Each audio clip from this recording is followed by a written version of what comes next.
Hi, this is Sakib Al Hassan from Montreal Royal Tigers. I'm looking. Tamim তুই দালালি sir, দালালি করে বিসিবির সভাপতি হয়েছিস, এমন তীব্র মন্তব্য ঘিরে এখন তোলপাড় সোশ্যাল মিডিয়া। আর এই বিতর্কের মাঝেই লাইভে এসে মুখ খুললেন সাকিব আল হাসান। সম্প্রতি তামিম ইকবালকে ঘিরে নানা আলোচনা সমালোচনা চলছে। কেউ কেউ অভিযোগ তুলছেন ক্রিকেটের বাইরের প্রভাবেই নাকি বড় পদ পাওয়া যাচ্ছে।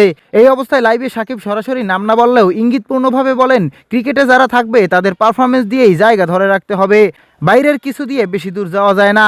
তার এই মন্তব্য নতুন করে শুরু হয়েছে বিতর্ক। অনেকে বলছেন সাকিব ঘুরিয়ে তামিমকেই আক্রমণ করছেন, আবার অন্যরা বলছেন এটা পুরো সিস্টেম নিয়েই তার মন্তব্য। এক পক্ষ বলছে সত্য কথা বলছে সাকিব এবং অন্য পক্ষ বলছে এগুলো গুজব আর বাড়াবাড়ি। সব মিলিয়ে প্রশ্ন একটাই, তামিম ইকবাল বিসিবি সভাপতি হয় সত্যিই কি ক্রিকেটের বাইরের প্রভাব কাজ করছে, নাকি এটা শুধুই সমালোচনার ঝড়? প্রিয় দর্শক, আপনার কি মতামত কমেন্টে জানিয়ে দিন আপনি কার পক্ষে।